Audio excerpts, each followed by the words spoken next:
So LB Nagar నియోజకవర్గానికి సంబంధించిన Lingojiguda division president గారు కూడా మనతో పాటు ఉన్నారు. అసలు నీటి సమస్య ఏంది, వాళ్ళు ఎందుకు ఇక్కడ దాకా రావాల్సి వచ్చింది అనేది కనుక్కుందాం. అన్న నమస్తే అన్న. అందరికి నమస్కారం.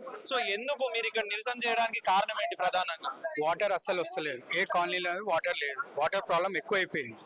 ఎందుకంటే ఈ కాంగ్రెస్ 2.5 years లో లాస్ట్ ఇయర్ కొంచెం తక్కువ ఉండే, ఇప్పుడు ఎక్కువైపోయింది. ఎందుకంటే వాళ్ళు ఏం మెయింటైన్ చేస్తలేరు, వాటర్ గురించి ఏం పట్టించుకుంటలేరు, దేని గురించి పట్టించుకోలేదు. ఆల్రెడీ అప్పుడు బీఆర్ఎస్ లో డెవలప్మెంట్ అయింది, ఇప్పుడు దాకా నడుస్తుంది. ఎందుకంటే మనం ఒక బియ్యం సంచి తెచ్చుకున్న తర్వాత అది తిని తిని తిని ఖతం అయిపోతుంది. అట్లా ఆ డెవలప్మెంట్ అప్పుడు బీఆర్ఎస్ చేసిందే ఇప్పుడు దాకా నడిచింది. ఇప్పుడు పబ్లిక్ కి తెలుస్తుంది. ఎందుకంటే ఇప్పుడు ఏం పాత కనెక్షన్స్ ఉంటాయి, వాటర్ కనెక్షన్, దానికి ఏం మంచి రిపేరింగ్ ఏం లేదు, మెయింటెనెన్స్ ఏం లేదు, ఏదో కొత్త ప్లాంట్స్ పెట్టి దానికి ప్యూరిఫై చేస్తలేరు. ఏం నడుచని అని అంటుండ్రు రేవంత్ రెడ్డి. ఆయనకి ఏం అవగాహన లేదు. ఆయన ఒక రియల్ ఎస్టేట్ మనిషి, ఆయన పాలిటిక్స్ లో వస్తే రియల్ ఎస్టేట్ చేయడానికి వచ్చిండు. ఆయన ఫస్ట్ రాగానే ఒక ప్లాన్ చేసుకుంటూ ఎంత డెవలప్మెంట్ అవుతుంది, ఇక్కడ కచ్చిబోలి ఇంత అవుతుంది, ఇక్కడ ఎల్బినార్ ఇట్లా అవుతుంది, ఇది అయితే అని చూసుకొని హైట్ అది వచ్చిండు. రేవంత్ రెడ్డికి అడిగేది ఒకటే, 3,50,000 కోట్లు అప్పు చేసి నువ్వు ఏం తెచ్చినావు రాబాయ్ అంటే, 5 మిషన్లు కొన్నా, ఆ బుల్డోజర్లు, క్రేన్లు అవి కొన్నా అంటాడు. అంతే, దాని తప్ప ఏం కొనలే. మరి గవర్నమెంట్ వాళ్ళు మాట్లాడుతూ దాదాపు 60,000 ట్యాంకర్లను ముందస్తుగా మేము పెట్టినాము, సమ్మర్ లో జనాలు ఇబ్బంది పడకూడదు అని చెప్పేసి కూడా అనౌన్స్ చేసి, ఎవరైనా ట్యాంకర్స్ పెడతారా? వాటర్ ఎట్లా కనెక్షన్స్ ఇవ్వాలి, కొత్త కనెక్షన్స్ ఎట్లా ఇవ్వాలి అని చూడాలి.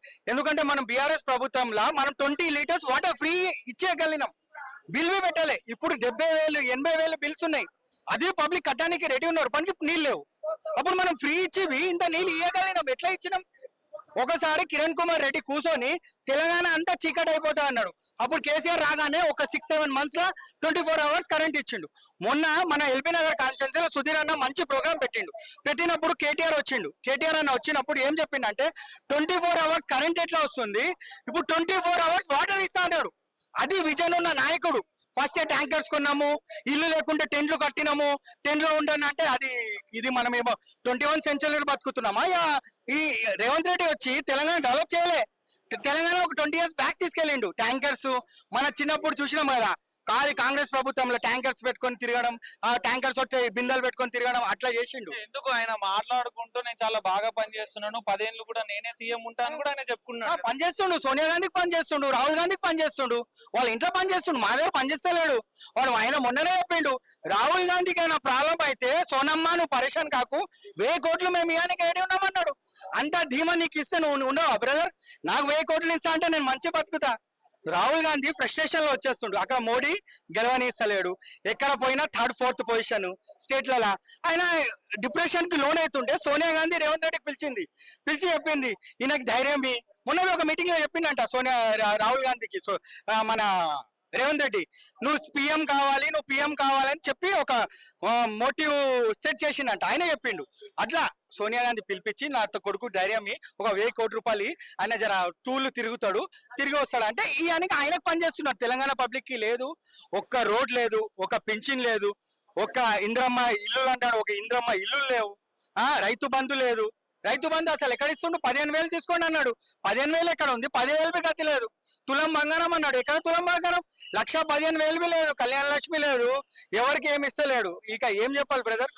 ఏం చెప్పదలుచుకున్నారు వాటర్ ఇష్యూ విషయంలో? మీ ఎల్బీ నగర్ నియోజకవర్గ ప్రజల తరఫున మీరు వాటర్ బోర్డు వాళ్ళకి ఏం చెప్పదలుచుకున్నారు? ఇది వాటర్ది ఇప్పుడు ఎందుకు ధర్నా ఎందుకు చేస్తున్నామంటే సుధీర్ అన్న ఫస్ట్ బిఫోర్ లా ఉడా చైర్మన్ ఉన్నప్పుడు ఈ వాటర్ లైన్స్ అంతా ఎల్బీ నగర్ లో వేసిండు. 350 కోట్లు అప్పుడు శాంక్షన్ చేపించి వేపించిండు. ఆ లైన్స్ ఇక్కడ ప్రాబ్లం అవుతుందని సుధీర్ అన్న చెప్పి ఈరోజు తీసుకొని వచ్చి ఆయనకు అవగాహన ఉంది, ఆయన విజన్ ఉన్న నాయకుడు, ఆలోచించుకొని ఇక్కడ వచ్చి ధర్నా చేస్తుండు. ఎందుకంటే ఇప్పుడు సమ్మర్ అయిపోతే ఇప్పుడే మనం రిపేర్ చేయగలుగుతాం లైన్స్. ఏమైనా వర్షాకాలం అయితే మళ్ళీ 3-4 నెలల వర్షంలో ఏ పనికి జరగదు. అందుకే ఈ రోజు ఇనిషియేటివ్ తీసుకొని మన ఎల్బీ నగర్ కాన్స్టిట్యున్సీ సుధీర్ అన్న తీసుకొని వచ్చి ఇక్కడ ఎంత పెద్ద ధర్నా, ఒక 500 మంది మేమంతా లీడర్స్ వచ్చి ధర్నా చేస్తున్నాం. దెర్ ఇస్ నో కార్యకర్త, అందరు లీడర్సే.